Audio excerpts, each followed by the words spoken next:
Let's say I'm starting a new project to build a website. The first thing I'll need to do is to create a Git repository. You can either start a local repository and then sync it up with a remote repository, or you could, and that's what we're going to do, start with a remote repository and clone that down to your computer. So I'll go to github.com. I'm going to go ahead and create a new repository. In there, you need to provide a repository name. So I'm going to say my website. You have the option here to configure the visibility of the project. If you select public, then it will be accessible by anyone. However, if you set it to private, only you can see this project unless you add someone else as a collaborator. For the purpose of this video, I'm just going to keep it public for now. And I'll leave everything else as is, and I'm going to go ahead and create the repository. This here is what we see when we first create a new repository.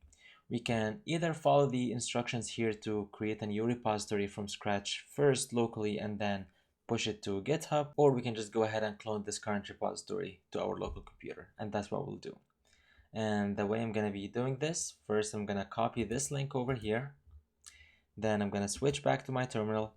I want to make sure that I am in the path where I want to download my code. So to do that, I'm going to use the pwd command, which is the print working directory command.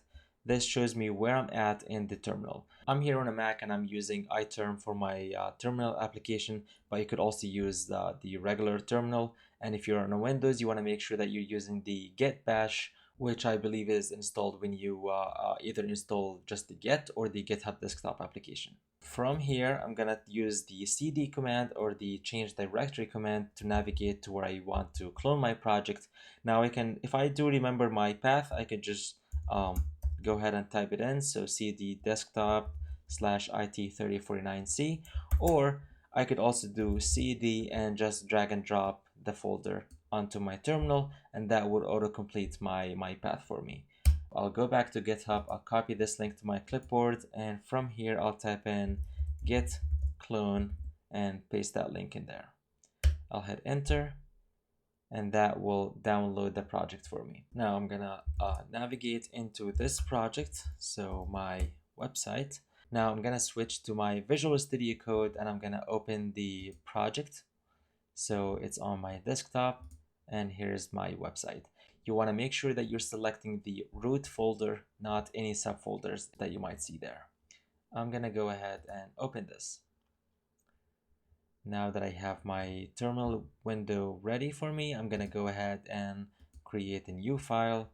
I'll call this index.html.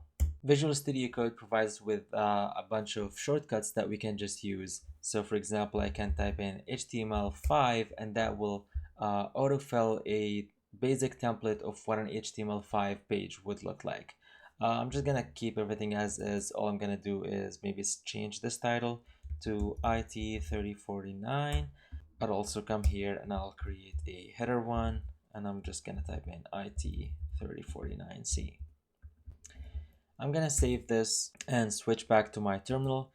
From here, if I type in git status, it recognizes that there is a new file that has not been tracked from before. So we're just gonna go ahead and stage this for our next commit. And we'll do this with the git add command. So git add and the name of the file. Now if you do git status again, it started tracking the file, and now it sees that there is some changes that are ready to be committed. So I'm gonna go ahead and do that.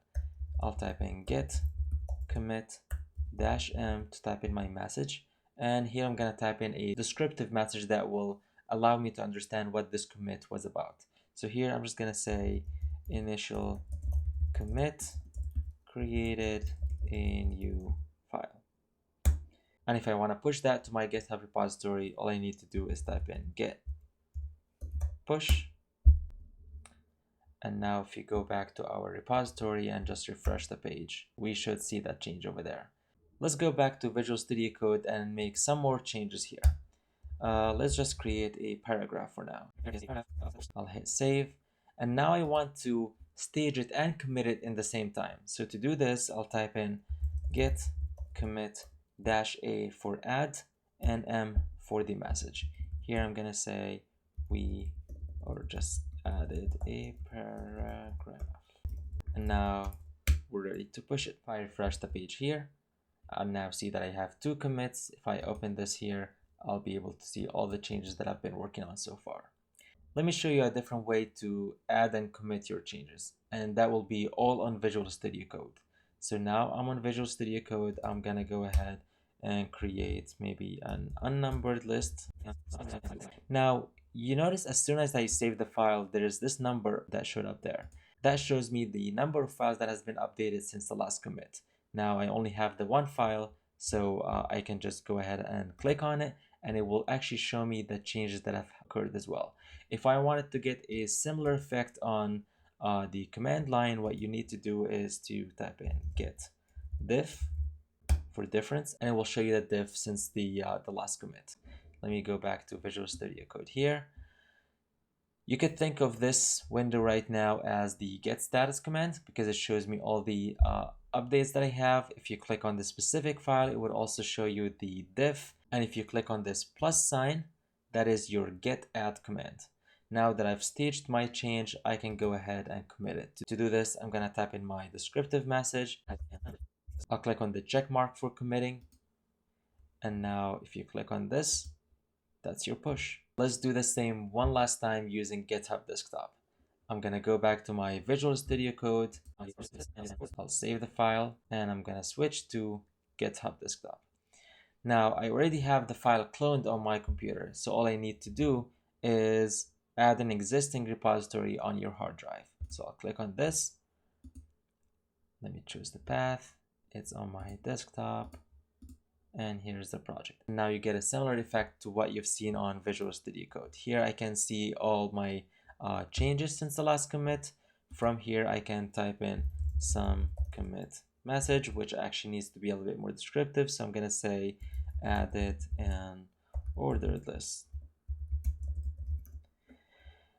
The check mark here serves the purpose of the get add command. And here's my commit. And here's my push.